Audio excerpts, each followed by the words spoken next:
જય હિન્દ, નમસ્કાર વિદ્યાર્થી મિત્રો. થોડીક ટેકનિકલ ઇસ્યુને લીધે તમારો લાઈવ સેશન જે છે એ ન થઈ શક્યો, પરંતુ એની જગ્યા પર આપણે એનું રેકોર્ડિંગ પ્રોવાઈડ કરીએ છીએ.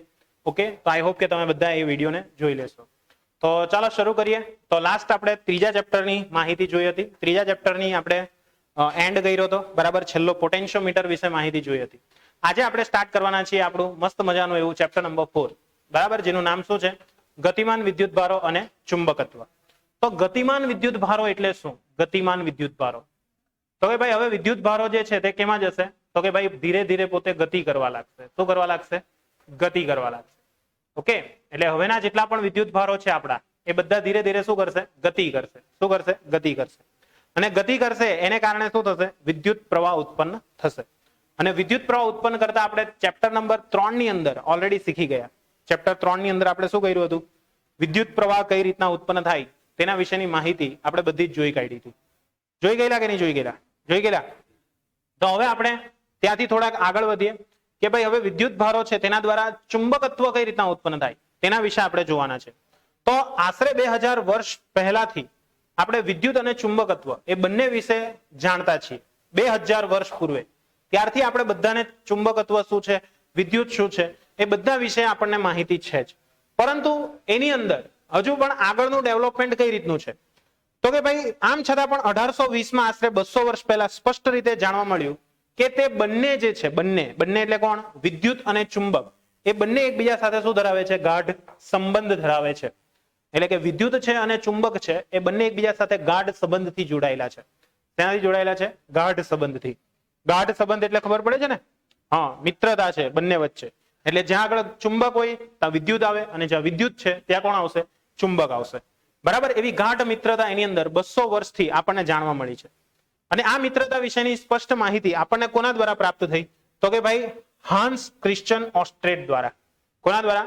હાન્સ ક્રિશ્ચન ઓસ્ટ્રેટ. તમે ધોરણ 10 ની અંદર માસ પ્રમોશન મેળવીને આવી ગયા, તેમાં તમે ચેપ્ટર નંબર 13 એવું કંઈક ભણ્યા હતા, વિદ્યુત પ્રવાહની ચુંબકીય અસરો. એમાં સ્ટાર્ટિંગમાં પ્રસ્તાવનાની અંદર જ તમને ઓસ્ટ્રેટનો પ્રયોગ આપેલો હતો. એ ઓસ્ટ્રેટના પ્રયોગની અંદર તમને શું જોવા મળ્યું હતું? તો કે ઓસ્ટ્રેટનો જે પ્રયોગ છે એ ઓસ્ટ્રેટના પ્રયોગમાં તમને બે વસ્તુ જોવા મળી હતી. કઈ? તો કે જ્યારે પણ આપણે કોઈ વિદ્યુત પ્રવાહધારિત તારમાંથી વિદ્યુત પ્રવાહ પસાર કરતા હોઈએ, વિદ્યુત પ્રવાહધારિત તારમાંથી શું કરવામાં આવે? વિદ્યુત પ્રવાહ પસાર કરવામાં આવે, ત્યારે શું થાય છે? તો કે એની આસપાસ શું ઉત્પન્ન થાય છે? ચુંબકીય ક્ષેત્ર ઉત્પન્ન થાય છે. એવું સૌ પ્રથમ વખત આપણને કોણે કીધેલું? ઓસ્ટ્રેટે કીધેલું.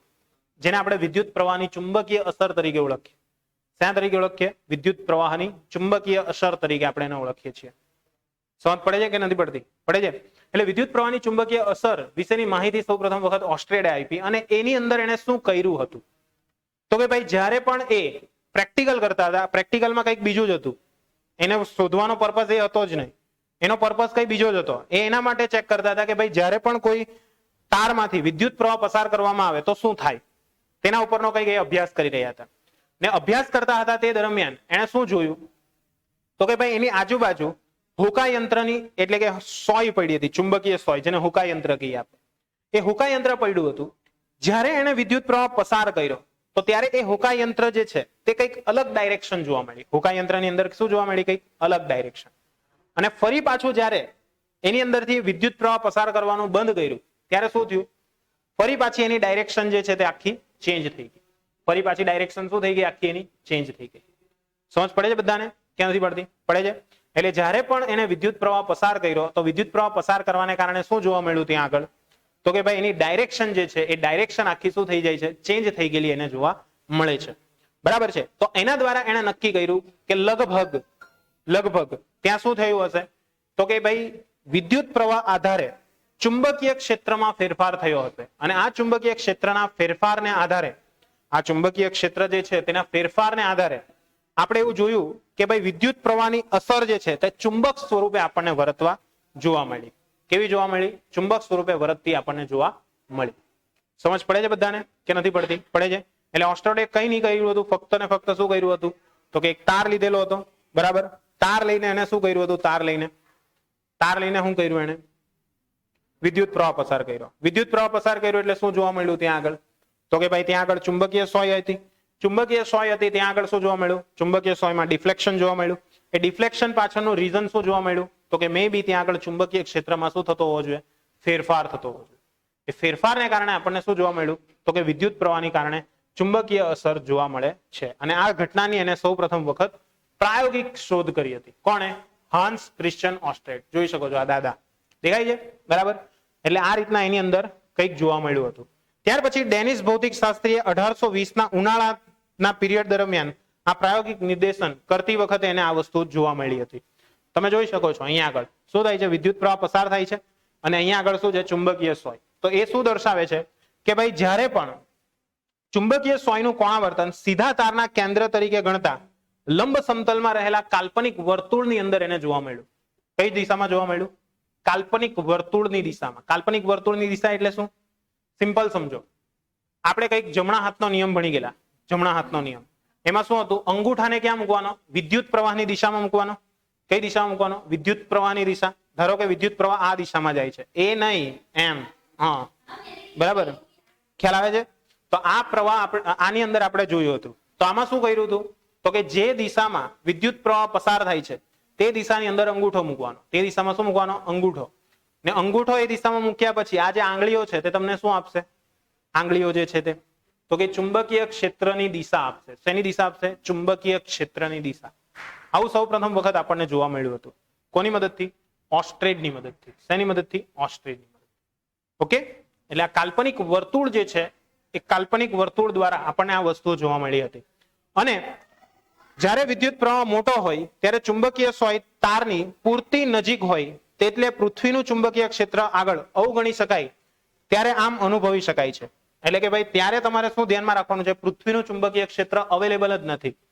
કારણ કે પૃથ્વીને પોતાનું ચુંબકીય ક્ષેત્ર છે, જે આપણે 5મા ચેપ્ટરમાં ભણવાના છે.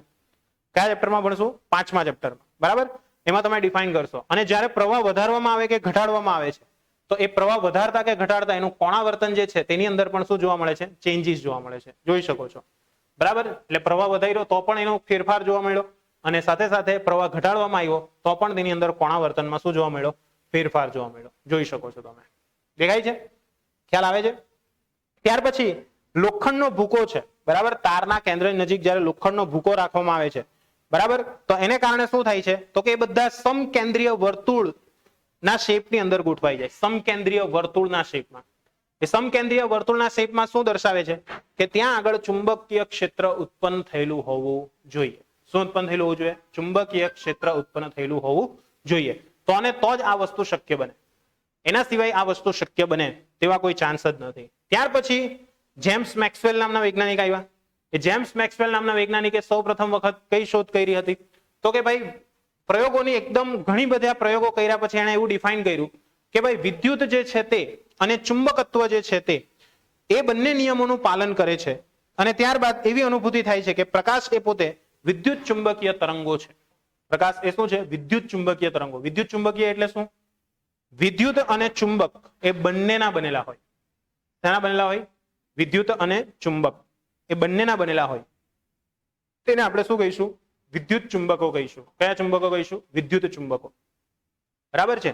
એટલે એને આપણે વિદ્યુત ચુંબક તરીકે ઓળખીએ છીએ. શેના તરીકે ઓળખીએ છીએ? વિદ્યુત ચુંબક તરીકે. બરાબર છે? તો એ વિદ્યુત ચુંબક તરીકે ઓળખાતા એવા વિદ્યુત ચુંબકીય તરંગોની શોધ સૌ પ્રથમ વખત જેમ્સ મેક્સવેલે કરી અને હર્ટ્ઝ નામના વૈજ્ઞાનિકે એ ઉત્પન્ન કરીને બતાવ્યા હતા પ્રાયોગિક રીતે સૌ પ્રથમ વખત. કયા તરંગો? રેડિયો તરંગો. કયા તરંગો? રેડિયો તરંગો. યાદ રાખજો, આ સૌથી અગત્યની શોધ હતી એની. કારણ કે આના દ્વારા જ આપણે શું કરી શકીએ છીએ? તો કે માહિતી જે છે એકબીજાને આપલે કરી શકીએ છીએ. તમારામાં પહેલા એક ચેપ્ટર હતું કમ્યુનિકેશન સિસ્ટમ, જે અત્યારે નીકળી ગયું છે. એ ચેપ્ટરની અંદર ભાઈ આ વસ્તુ જોવા મળતી હતી કમ્યુનિકેશન સિસ્ટમમાં. એમાં તમે ડિફાઇન કરી શકતા હતા કે ભાઈ આ વિદ્યુત ચુંબકીય તરંગો શું છે, એ તરંગોને મોકલવા માટે એન્ટેના કેટલી ઊંચાઈનું હોવું જોઈએ, બરાબર છે? ત્યાર પછી સાઇટ હોરાઇઝોન કોને કહેવાય, બરાબર છે? એ બધી ઘણી બધી વસ્તુઓ આવતી હતી. પણ આનું એક ચેપ્ટર ભણશો, 8મું ચેપ્ટર, જેનું નામ છે વિદ્યુત ચુંબકીય. કયું ચેપ્ટર છે? વિદ્યુત ચુંબકીય તરંગો. એ પણ તમે ભણશો. તો એની અંદર તમે હર્ટ્ઝનો પ્રયોગ ભણશો. તો આ હર્ટ્ઝના પ્રયોગે ભાઈ બહુ ઇમ્પોર્ટન્ટ વસ્તુ જોવા મળી. અને તે જ સમયમાં ભારતની અંદર જેસી બોઝ, બરાબર છે, જગદીશ ચંદ્ર બોઝ નામના વૈજ્ઞાનિકે આ જે તરંગો જે છે, આ તરંગો તેને એક જગ્યાએથી બીજી જગ્યાએ કેવી રીતના મોકલી શકાય તેની પણ માહિતી એમણે એનો પણ પ્રયોગ એને સફળતાપૂર્વક કર્યો હતો. એના સિવાય જી માર્કોની એમણે પણ આ તરંગો ઉત્પન્ન કરી બતાવ્યા અને 20મી સદીમાં આ તરંગોને કારણે એકદમ જબરજસ્ત ક્રાંતિ આવી હતી કે જેના દ્વારા આપણે શું કરી શકતા હતા, એક જગ્યાએથી બીજી જગ્યાએ માહિતી સરળતાથી પહોંચાડી શકતા હતા. સમજ પડે છે બધાને કે નથી પડતી? પડે છે. તો આમ વિદ્યુત ચુંબકત્વ વિશે વધુ માહિતી પ્રાપ્ત થતા વિદ્યુત ચુંબકીય તરંગો ઉત્પન્ન કરવા, વિવર્ધિત કરવા એટલે શું? વિવર્ધિત કરવા એટલે એનો કંપ વિસ્તાર વધારવો, બરાબર. ત્યાર પછી તેનું પ્રસરણ અને ત્યાર પછી તેની પરખ કરતા સાધનોની શોધ કરવાનું શક્ય બન્યું હતું. એટલે એકવાર ઉત્પાદન તો થઈ ગયું, પણ સાથે સાથે એની શોધ કઈ રીતના થાય તે પણ જોવું પડે, બરાબર. શોધ એટલે ખબર પડે છે ને, શોધ એટલે કે ભાઈ દાખલા તરીકે આપણી આજુબાજુ વિદ્યુત ચુંબકીય તરંગો છે તો એ ખબર કઈ રીતના પડે? તેના માટે કઈક સાધન તો હોવું જોઈએ ને. આપણને તો નહીં ખબર પડે એ તરંગ એ વિદ્યુત ચુંબકીય ગયું, પેલો રેડિયો ગયો, પેલો યુવી ગયું, એમ તો નહીં થાય ને ડાયરેક્ટ. એના માટે શોધ કરવા માટે કઈક સાધન તો જોઈએ ને. તો એ બધા સાધનોની શોધ ત્યાર પછીથી કરવામાં આવી કે જેની મદદથી શું થઈ શકે, તો કે ભાઈ વિદ્યુત ચુંબકીય તરંગો જે છે એ તરંગો વિશેની આપણને માહિતી મળી શકે. ખ્યાલ આવ્યો એટલે સુધી કે નહીં આવ્યો? આવ્યો. તો આને કારણે આપણે અત્યારે એમ તરંગો છે, એફએમ તરંગો છે. એફએમ એટલે ખબર છે? એફએમ એટલે ફ્રીક્વન્સી મોડ્યુલેટેડ તરંગો. એફએમ એટલે કયા? ફ્રીક્વન્સી મોડ્યુલેટેડ, એટલે કે એની ફ્રીક્વન્સી ફિક્સ હોય. ફ્રીક્વન્સી કેવી હોય? ફિક્સ હોય. તમે જોયું હોય તો રેડિયો સ્ટેશન હોય તો એની અમુક ફ્રીક્વન્સી ફિક્સ હોય, બરાબર છે. 101.1 મેગાહર્ટ્ઝ સુરત એફએમ એમ કે છે ને, એવું આવે. એટલે 101.1 મેગાહર્ટ્ઝ એ શું છે? એની આવૃત્તિ છે કે જો તમે તમારા રેડિયોની આવૃત્તિ એટલી સેટ કરશો તો તમને એ તરંગો સાંભળવા મળશે, બાકી તમને સાંભળવા મળશે નહીં, બરાબર. ને આપણા કર્ણ જે છે, કર્ણ કાન, તે પણ અમુક ચોક્કસ ફ્રીક્વન્સી જ સાંભળી શકે છે. બધી જ સાંભળી શકતે કેવી મજા આવતે? જસ્ટ ઇમેજિન, બધી જ સાંભળી શકતે તો શું થતે? ઘોંઘાટ જ લાગતે, ટોટલી ઘોંઘાટ. અત્યારે પણ અહીંયા આપણે બોલીએ છીએ એના સિવાય ઘણા બધા સાઉન્ડ અવેલેબલ છે પણ જે આપણને સંભળાતા નથી. સમજ પડે છે? એ આપણને સંભળાતા નથી. એ સંભળાતા નથી એટલા માટે શું થાય છે તો કે ભાઈ આપણે જે ફ્રીક્વન્સીનો સાઉન્ડ પ્રોડ્યુસ કરીએ છીએ તે જ સાંભળી શકીએ. જો એ સાંભળી શકતા હોત તો શું થાય? ઘોંઘાટ જ લાગતે, કોઈ માહિતી આપણને ખબર જ નહીં પડતે એમ. તો આપણે પાછા મશીન પહેરવા પડતે કે ભાઈ અમને આ જ ફ્રીક્વન્સી સંભળાવી જોઈએ, પછી પેલા એ જ ફ્રીક્વન્સીમાં બોલવું પડે તો જ સંભળાય, બરાબર. એટલે લોચા પડી જાય ભાઈ. એટલે ભગવાને પણ બહુ જબરજસ્ત આપણી રચના કરી છે આપણા કાનની, કે જે ચોક્કસ ફ્રીક્વન્સી જે છે તેની જ એ પોતે પરખ કરી શકે, બરાબર છે. એટલે એક ચોક્કસ ફ્રીક્વન્સી શોધી શકે તેવું એક સાધન હોય આપણું તો એ છે કાન. એ પણ એક મસ્ત સાધન છે કે જે ચોક્કસ પ્રકારના તરંગોની જ શું કરી શકે છે? ડિફાઇન કરી શકે, શોધ કરી શકે. સમજ પડે છે ને કે નહીં? પડે છે. તો આ રીતના ઘણા બધા સાધનો છે કે જે સાધનોની મદદથી એવું શક્ય બન્યું છે કે અહીંયા આગળ વિદ્યુત ચુંબકીય તરંગો હાજર છે. ક્લિયર છે? આઈડિયા આવે છે? ચાલો, તો હવે આપણે ત્યાં આગળ વધીએ. તો આ વિદ્યુત ચુંબકીય તરંગો શું છે તે ક્લિયર થઈ ગયું બધાને. તો આની અંદર આપણે કેટલા વૈજ્ઞાનિકો વિશે માહિતી મેળવી. પહેલો કયો વૈજ્ઞાનિક હતો? ઓસ્ટ્રેડ. કોણ હતું? ઓસ્ટ્રેડ. ઓસ્ટ્રેડે શાની શોધ કરેલી હતી? તો કે ભાઈ વિદ્યુત પ્રવાહને કારણે ચુંબકીય ક્ષેત્રની શોધ. શેની શોધ? ચુંબકીય ક્ષેત્ર નું ઉત્પાદન. ઓકે, વિદ્યુત પ્રવાહને કારણે ચુંબકીય ક્ષેત્રનું ઉત્પાદન. બીજું શેની શોધ કરી હતી? બીજો કોણ વૈજ્ઞાનિક હતો? કોઈને ખબર છે?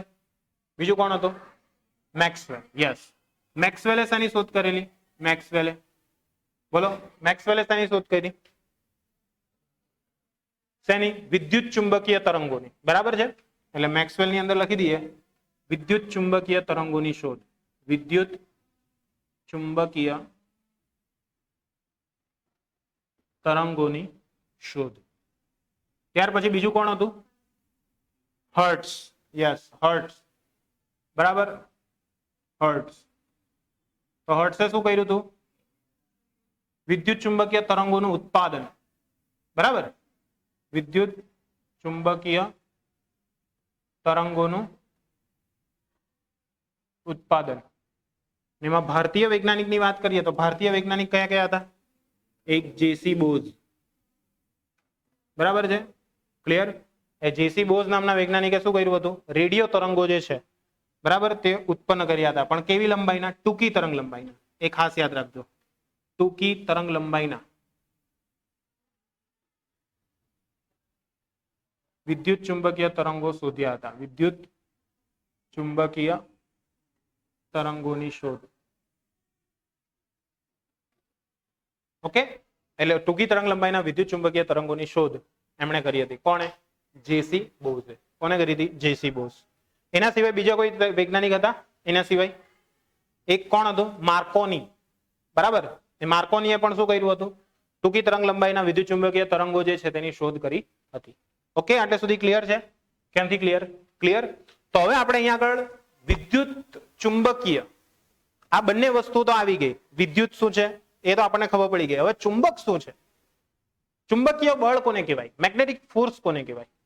તે આપણે શીખવાનું છે. તો મેગ્નેટિક ફોર્સ એટલે શું? કોઈને ખબર છે? ચુંબકીય બળ. ચુંબકીય બળ કઈ રીતના લાગે? પહેલા તો કે જ્યારે પણ કોઈ વિદ્યુત ભારને તમે કઈ જગ્યા પર મૂકતા હો, જ્યારે પણ તમે કોઈ વિદ્યુત ભારને ચુંબકીય ક્ષેત્રમાં મૂકો, કોને મૂકવામાં આવે? કોઈ વિદ્યુત ભારને ચુંબકીય ક્ષેત્રમાં મૂકવામાં આવે. કોઈ વિદ્યુત ભારને ચુંબકીય ક્ષેત્રમાં મૂકતા તે વિદ્યુત ભાર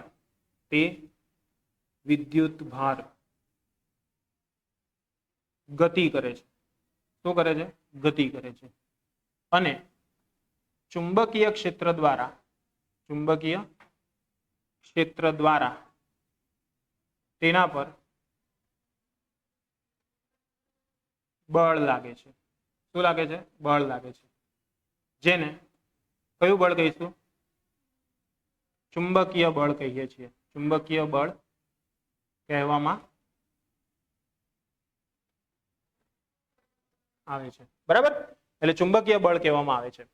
એટલે ચુંબકીય બળ શું છે? કે જ્યારે પણ તમે શું કરો છો? કોઈ વિદ્યુત ભારને ક્યાં રાખો છો? ચુંબકીય ક્ષેત્રમાં રાખો છો. તો ચુંબકીય ક્ષેત્રમાં રાખતા ચુંબકીય ક્ષેત્રને કારણે શું લાગશે? તેના પર બળ લાગશે. તો એવું જે બળ છે તેને ચુંબકીય બળ કહીશું. અને આવું જે ચુંબકીય બળ છે જેને આપણે FM વડે દર્શાવશું. શેના વડે દર્શાવશું? FM. FM એટલે મેગ્નેટિક ફોર્સ. કયો ફોર્સ? Magnetic force. તો મેગ્નેટિક ફોર્સની કિંમત કેટલી હશે? તો કે ભાઈ Q કૌંસમાં V ક્રોસ B જેટલી હશે. કેટલી હશે? Q કૌંસમાં V ક્રોસ B. બરાબર, V ક્રોસ B. ઘણી વખત આને ડ્રિફ્ટ વેગ તરીકે પણ લેવામાં આવે. શા તરીકે લેવામાં આવે? ડ્રિફ્ટ વેગ. કેમ? તો કે જ્યારે પણ કોઈ પદાર્થ ચુંબકીય ક્ષેત્રમાં હશે ત્યારે તે પોતે ડ્રિફ્ટ વેગ ધારણ કરશે. કયો વેગ ધારણ કરશે? ડ્રિફ્ટ વેગ ધારણ કરશે.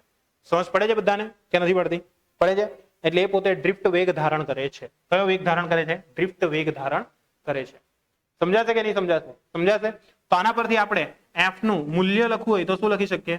તો કે QVB ક્રોસ છે એટલે શું લખાશે? sin થીટા લખાશે. બરાબર છે, એટલે QVB sin થીટા એવું આપણે કહી શકીએ. આ શું આવ્યું? આપણું ચુંબકીય બળ. કયું બળ આવ્યું? ચુંબકીય બળ. ક્લિયર? એટલે જ્યારે પણ કોઈ વિદ્યુત ભારને તમે ક્યાં મૂકશો? ચુંબકીય ક્ષેત્રમાં મૂકશો ત્યારે એના પર કેટલું બળ લાગશે? QVB sin થીટા જેટલું એના પર બળ લાગશે. કેટલું બળ લાગશે? QVB sin થીટા જેટલું એના પર બળ લાગશે. સમજાશે કે નહીં સમજાશે? સમજાશે. હવે અહીંયા સવાલ થાય કે સર આ ચુંબકીય ક્ષેત્ર ઉત્પન્ન કોણ કરે? બરાબર છે, એનું ઉદ્ગમ કોણ છે? ચુંબકીય ક્ષેત્રનું ઉદ્ગમ સ્થાન કોણ છે? તો સિમ્પલ છે, વિદ્યુત ભાર. પણ કેવા વિદ્યુત ભાર? ગતિમાન વિદ્યુત ભાર, સ્થિર નહીં. બરાબર છે, તો એના ઉદ્ગમ તરીકે કોણ હશે? તો કે ભાઈ ગતિમાન વિદ્યુત ભાર. કયા વિદ્યુત ભાર? ગતિ ભારને કારણે શું ઉત્પન્ન થશે? ચુંબકીય ક્ષેત્ર ઉત્પન્ન થશે. કયું ક્ષેત્ર ઉત્પન્ન થશે? ચુંબકીય ક્ષેત્ર ઉત્પન્ન થશે. સમજ પડે છે બધાને કે નથી પડતી? પડે છે. એટલે જ્યારે પણ તમે કોઈ વિદ્યુત ભારને શું કરાવો? ગતિ કરાવો. ગતિ કરાવો એટલે શું ઉત્પન્ન થાય? એક તો વિદ્યુત પ્રવાહ ઉત્પન્ન થશે, બીજું શું ઉત્પન્ન થશે? ચુંબકીય ક્ષેત્ર ઉત્પન્ન થશે. સાથે સાથે થોડા પ્રમાણમાં વિદ્યુત ક્ષેત્ર પણ ઉત્પન્ન થશે. કયું ક્ષેત્ર ઉત્પન્ન થશે? વિદ્યુત ક્ષેત્ર. ખ્યાલ આવશે કે નહીં આવશે? આવશે. એટલે બે વસ્તુ યાદ રાખવાની છે. પહેલું કયું છે? આપણે જોયું તે પહેલો તો ગતિમાન વિદ્યુત ભાર. ગતિમાન વિદ્યુત ભારની અંદર શું યાદ રાખવાનું છે? તો કે જ્યારે વિદ્યુત ભાર ગતિ કરે ત્યારે એક તો શું ઉત્પન્ન કરશે? પ્રવાહ ઉત્પન્ન કરશે, ચુંબકીય ક્ષેત્ર ઉત્પન્ન કરશે, સાથે સાથે શું ઉત્પન્ન કરશે? વિદ્યુત ક્ષેત્ર ઉત્પન્ન કરશે. તો વિદ્યુત ક્ષેત્ર વિશે ઓલરેડી આપણે શીખી ગયેલા. કેટલું હતું વિદ્યુત ક્ષેત્ર? કોઈને ખબર છે? વિદ્યુત ક્ષેત્રનું કંઈક સૂત્ર આવતું આપણને. શું હતું વિદ્યુત ક્ષેત્રનું સૂત્ર? E બરાબર કેટલું હતું? તો કે ભાઈ KQ બાય R સ્ક્વેર જેટલું હતું. વિદ્યુત ક્ષેત્રનું સૂત્ર શું હતું? E બરાબર KQ ના છેદમાં R સ્ક્વેર. આટલી વેલ્યુ આપણને જોવા મળતી હતી કોની? વિદ્યુત ક્ષેત્રની. એટલે વિદ્યુત ક્ષેત્ર E બરાબર KQ બાય R સ્ક્વેર હતું. ત્યાર પછી એના કારણે એના પર લાગનારું બળ જે હતું તે કેટલું બળ હતું? વિદ્યુતીય બળ Fe ઇઝ ઇક્વલ ટુ કેટલું હતું? Q ઇન્ટુ E હતું. કેટલું હતું? Q into E. એ Q ઇન્ટુ E જેટલું શું લાગતું હતું આપણનું? વિદ્યુતીય બળ લાગતું હતું. બરાબર છે. અને બીજું આપણે જોયેલું હતું વિદ્યુત ક્ષેત્ર. તો વિદ્યુત ક્ષેત્ર કોને કહેવાય? તો કે ભાઈ જે કોઈ પણ બિંદુવત વિદ્યુત ભાર છે એ બિંદુવત વિદ્યુત ભારની અસર કેટલા વિસ્તારમાં રહેલી છે એ વિસ્તારને આપણે શું કહેતા હતા? વિદ્યુત ક્ષેત્ર કહેતા હતા. એવી રીતના ચુંબકીય ક્ષેત્ર કોને કહેવાશે? ચુંબકીય ક્ષેત્ર કોને કહેવાશે? તો કે ભાઈ જે પણ આપણો ગતિમાન વિદ્યુત ભાર છે. કયો વિદ્યુત ભાર છે? ગતિમાન વિદ્યુત ભાર. એ ગતિમાન વિદ્યુત ભારની ગતિમાન વિદ્યુત ભાર જે છે એ ગતિમાન વિદ્યુત ભારની કેટલા દિશાની અંદર કેટલા વિસ્તારની અંદર અસર રહેલી છે. બરાબર છે. એ કેટલા વિસ્તારમાં એની અસર રહેલી છે એ અસરને નોંધવા માટે જેટલું જે ક્ષેત્ર આવરી લેવામાં આવ્યો છે એ ક્ષેત્રને આપણે શું કહીશું? એનું ચુંબકીય ક્ષેત્ર. કયું ક્ષેત્ર કહીશું? ચુંબકીય ક્ષેત્ર. સમજ પડશે? વિદ્યુત ક્ષેત્રમાં સિમ્પલ યાદ રાખવાનું છે. વિદ્યુત ક્ષેત્ર એટલે શું? વિદ્યુત ભારો દ્વારા જે પણ બળ લાગવાનું છે એ બળ કેટલે અસર એ બળની જે અસર છે તે કેટલા વિસ્તારની અંદર લાગશે એને શું કહેશું? આપણું વિદ્યુત ક્ષેત્ર. અને સેમ આપણું ચુંબકીય ક્ષેત્ર કોને કહેવાશે? તો કે ભાઈ જે ચુંબકો છે એ ચુંબકોની અસર કેટલા વિસ્તારમાં લાગવાની છે. બરાબર છે. એ વિસ્તારને આપણે શું કહીશું? ચુંબકીય ક્ષેત્ર કહીશું. કયું ક્ષેત્ર કહીશું? ચુંબકીય ક્ષેત્ર કહીશું. સમજ પડે છે આટલે સુધી બધાને કે નથી પડતી? પડે છે. એટલે આ બે વસ્તુ તમારે ધ્યાનમાં રાખવાની છે. એક છે વિદ્યુત ક્ષેત્ર અને એક છે તમારું ચુંબકીય ક્ષેત્ર. કયું ક્ષેત્ર? વિદ્યુત ક્ષેત્ર. અને બીજું કયું છે? ચુંબકીય ક્ષેત્ર. યાદ રહેશે બધાને કે નહીં રહેશે? રહેશે. એટલે આ બે વસ્તુ તમારે યાદ રાખવાની છે. એક છે તમારું વિદ્યુતીય ક્ષેત્ર જેને આપણે Fe કહીશું. Fe ઇઝ ઇક્વલ ટુ શું આવશે? QE. અને બીજું આવશે ચુંબકીય ક્ષેત્ર જેની વેલ્યુ આવશે QVB એટલે કે Q કાઉન્સમાં V ક્રોસ B. સદી સ્વરૂપે લેવો તો એને આધારે આવે છે આપણું ચુંબકીય ક્ષેત્ર અને લોરેન્સ બળ. તો લોરેન્સ વૈજ્ઞાનિકે કંઈ જ નથી કરેલું. બરાબર? એને કંઈ જ નથી કર્યું લોરેન્સ નામના વૈજ્ઞાનિકે. બરાબર છે. લોલ હતો એક નંબરનો. LOL લોલ. બરાબર? એને કંઈ નહીં કર્યું. આપણે હોતે તો આપણે પણ થોડું કંઈક સારું હોત. લોરેન્સે શું કર્યું ખબર? દેશી સિમ્પલ વસ્તુ. એમ કે ભાઈ બળ કોને કહેવાય? તો કે લોરેન્સ બળ એટલે એને F વડે દર્શાવાય. એને કર્યું એમ કે એક તો તમારી પાસે મેગ્નેટિક ફોર્સ છે. તો બધા કે હા છે અમારી પાસે. ચુંબકીય ફોર્સ પેલો વિદ્યુત ફોર્સ છે. તો કે હા વિદ્યુતીય બળ પણ છે. તો એ બંનેનો તમે જે સરવાળો કરો છો તો એ સરવાળો તમને કોણ આપશે? લોરેન્સ બળ આપશે. લે શું છે આ? બરાબર? પછી કે કેસે લગા મેરા મજાક એમ કે લે. બરાબર? સિમ્પલ છે. એટલે અહીંયા આગળ ટોટલ કેટલા ફોર્સનો સરવાળો છે? લોરેન્સ બળ. ચુંબકીય બળ અને બીજું કયું બળ? વિદ્યુત બળ. એ ચુંબકીય બળ અને વિદ્યુતીય બળનો તમે સરવાળો કરશો તો એ સરવાળો તમને શું આપશે? લોરેન્સ બળ આપશે. કયો બળ આપશે? લોરેન્સ બળ. બરાબર છે. તો લખી દઈએ સરખી રીતે લોરેન્સ બળ. બરાબર છે. લલ્લુ બળ છે હાવ લોરેન્સ બળ. Fe plus Fm. બરાબર? Fe ની વેલ્યુ કેટલી આવશે? તો કે સર QE આવશે. પ્લસ અહીંયા કેટલા આવશે? Q કાઉન્સમાં તો કે V ક્રોસ B આવશે. કેટલા આવશે? V cross B. બરાબર છે. તો આના પરથી આપણે Q કોમન કાઢો તો શું થઈ જશે? E પ્લસ કાઉન્સમાં V ક્રોસ B. કેટલી આવશે? V cross B. આ તમારું શું આવ્યું? લોરેન્સ બળ આવ્યું. કયું બળ આવ્યું? લોરેન્સ બળ. સમજ પડે છે બધાને? એટલે લોરેન્સ બળ શું છે તે ક્લિયર થઈ ગયું. લોરેન્સ બળમાં લોરેન્સે કંઈ નહીં કર્યું હતું. એને શું કર્યું હતું? એક ઇલેક્ટ્રિક ફોર્સ લીધો, એક મેગ્નેટિક ફોર્સ લીધો. એ બંનેનો શું કરી દીધો? સરવાળો. ને પછી હું નામ આપી દીધું? પોતાનું નામ આપી દીધું લોરેન્સ બળ. છે બેકાર હારો. ચાલો ક્લિયર. એટલે લોરેન્સ બળ આટલું ક્લિયર થયું. હવે તમને વિચાર થશે કે સર આ ચુંબકીય બળ મારે શોધવું છે. કઈ દિશામાં લાગે છે ચુંબકીય બળ? કઈ રીતના હું શોધી શકું? તો એના માટે એક જ નિયમ છે. કયો નિયમ? જમણા હાથના સ્ક્રૂનો નિયમ. કયો નિયમ? જમણા હાથના સ્ક્રૂનો નિયમ. દાખલા તરીકે તમે અત્યારે કીધું બળ છે.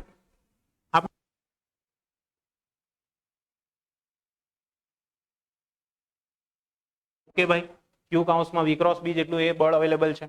તો હવે આ જે બળ અવેલેબલ છે એ બળને આપણે ડિફાઇન કરવું હોય આ બળને આપણે ડિફાઇન કરવું હોય કે એની દિશા કઈ છે, તો દિશા કઈ રીતના નક્કી થશે? તો દાખલા તરીકે અંદર, તો અંદરનો અર્થ શું થશે? ચુંબકીય ક્ષેત્ર જે છે તે પુસ્તકના પાનાને લંબ, પુસ્તકના પાનાને લંબ અંદર તરફ, કઈ તરફ? અંદર તરફ. ઓકે, એટલે ચુંબકીય ક્ષેત્ર પુસ્તકના પાનાને લંબ અંદર તરફ છે. કોની વડે દર્શાવાશે? ક્રોસ વડે. એટલે ક્રોસ નો અર્થ શું યાદ રાખવાનો છે? ચુંબકીય પુસ્તકના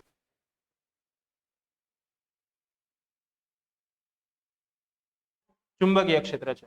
ધારો કે હવે હું એની અંદર કોઈ એક વિદ્યુત ભાર મૂકું છું. અહીંયા આગળ એક વિદ્યુત ભાર મૂકી દીધો. અહીંયા આગળ શું કરી દીધો? એક વિદ્યુત ભાર મૂકી દીધો. જ્યારે હું એની અંદર વિદ્યુત ભાર મૂકી દઈશ તો શું થશે? તો મેં તમને કીધું વિદ્યુત ક્ષેત્ર, ચુંબકીય ક્ષેત્રની અંદર મૂક્યો એટલે વિદ્યુત ભાર પર શું થવાનું? બળ લાગવાનું. એ બળને આપણે કયું નામ આપેલું? ચુંબકીય બળ નામ આપેલું. તો ચુંબકીય બળ કઈ રીતના ડિફાઇન કરી શકાય? તો તમે સમજો એકદમ સરળ કે ભાઈ આ જે છે વિદ્યુત ભાર, એ વિદ્યુત ભાર આપણો આ દિશામાં v જેટલા વેગથી ગતિ કરે છે, રાઈટ સાઈડ. બરાબર, સમજ પડે છે? એટલે રાઈટ સાઈડ તરફ ગતિ કરે છે. ચુંબકીય ક્ષેત્ર ક્યાં છે? અંદર તરફ છે. ચુંબકીય ક્ષેત્ર ક્યાં છે? અંદર તરફ. આ ક્યાંય તરફ છે? આ તરફ છે. સમજ પડે છે ને? થોડોક દૂર જાઓ એમ. સમજ પડે છે ને? હા. હવે શું થાય છે? તમારે સ્ક્રૂ ફેરવવાનો. સ્ક્રૂ ક્યાંથી ક્યાં ફેરવવાનો? તો કે ભાઈ v થી b તરફ. ક્યાંથી ક્યાં ફેરવવાનો? v થી b તરફ. તો v ક્યાં છે? અહીરો. b ક્યાં છે? અહીરો. તો બંનેને શું કરવાનો છે? ફેરવવાનો છે. તો સ્ક્રૂ કેમ ફરશે? આ માથું મારું સ્ક્રૂ છે એમ સમજજો. માથું શું છે? સ્ક્રૂ છે. તો હું સ્ક્રૂ કેમ ફેરવીશ? તો કે v થી b તરફ. v થી b. તો ક્યાં જશે? ઉપર જશે. એટલે ટૂંકમાં સ્ક્રૂ ક્યાં ખુલશે? ઉપર ખુલશે. તો એનો અર્થ શું થયો? કે એના પર લાગનારું જે બળ હશે એ બળ તરફ લાગશે, ઉપર તરફ લાગશે.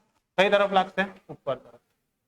ક્લિયર છે? તો આવી રીતના તમે શું કરી શકો છો? ચુંબકીય બળ જે છે તે શોધી શકો છો. કયું બળ શોધી શકો છો? ચુંબકીય બળ જે છે તે તમે શોધી શકો છો. ક્લિયર? એટલે ચુંબકીય બળની દિશા કઈ હશે? તો કે પુસ્તકના પાનાને લંબ જે તમે સ્ક્રૂ ફેરવશો એ સ્ક્રૂની દિશાની અંદર તમને શું જોવા મળશે? એની દિશા જોવા મળશે. કોની? ચુંબકીય બળની. બરાબર. વિદ્યુતીય બળની દિશા કઈ હશે? સર તમે તો કીધું જ નહીં એટલે અમે તો નહીં પૂછવાના, તમે પૂછો. ચાલો, વિદ્યુતીય બળની દિશા કઈ હશે? બોલો. વિદ્યુત ક્ષેત્રની દિશા. એ જ એની વિદ્યુત બળની દિશા. સિમ્પલ. ખ્યાલ આવે છે? એટલે આ રીતના તમે શું કરી શકો છો? એની જે દિશાઓ છે તેને શોધી શકો છો. ખબર પડી કે નહીં પડી? પડી? કઈ પણ ડાઉટ છે? નથી ને? તો આજનો દિવસ આપણે અહીંયા અટકાવીએ. બરાબર, વિદ્યુત પ્રવાહ આધારિત તાર પર લાગતા બળ સુધી. ત્યાર પછીનું બધું આપણે આગળ કરીશું નેક્સ્ટ લેક્ચરમાં. Okay, by.